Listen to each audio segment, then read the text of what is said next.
It started with the phone calls, always at the same time, always after I turned off the lights. The first night it rang only once, a sharp single vibration in the dark that I blamed on spam or a wrong number. The second night it rang again, 2 short rings this time, and when I picked up there was nothing but the sound of someone breathing lightly on the other end.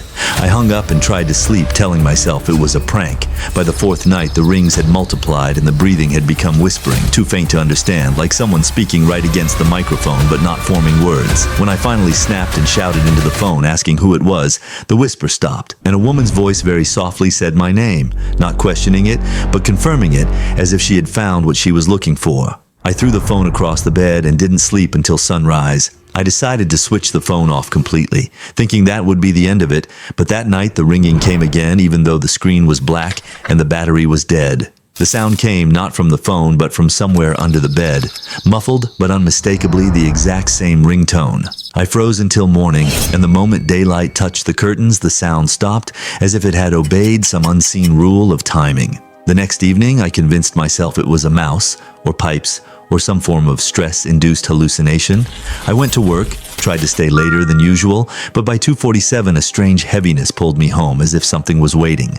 When I lay down, the room felt occupied, not by a body but by an attention. I kept my eyes open, refusing sleep, until the inevitable vibration started again, this time right beside my ear on the pillow, though nothing lay there. I pressed my face into the mattress and spoke out loud without lifting my head, telling whatever it was to stop. Silence came immediately, and the silence was worse than the sound, the way a held breath is worse than a scream. After minutes of stillness, I heard a faint shift of fabric, as if someone had sat down on the other side of the bed. The mattress didn't dip or move.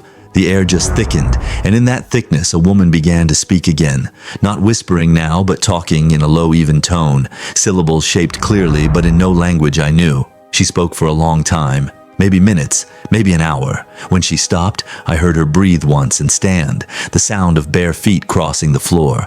I didn't look. I kept my eyes shut until morning, and when I finally opened them, the bedroom door was now open, though I had locked it. I left the apartment that day and booked a hotel for the night, taking only my wallet and keys. I left the phone behind intentionally, almost like a ritual sacrifice to break the attachment. But as I lay in the hotel bed, the same cold pressure of attention reappeared. I checked under the covers, behind the curtains, even the hallway outside, pretending I believed I might find a rational cause. When I came back to the bed, the hotel room phone began to ring, and the caller ID displayed my own mobile number from the apartment. I answered without thinking. There was no breathing anymore, no whispering. The same woman's voice said one sentence in perfect English, calm and certain, as if stating a fact. "You should not have left," without looking. The line clicked, dead. I returned to the apartment the next morning with the dread of a condemned person walking to a marked spot.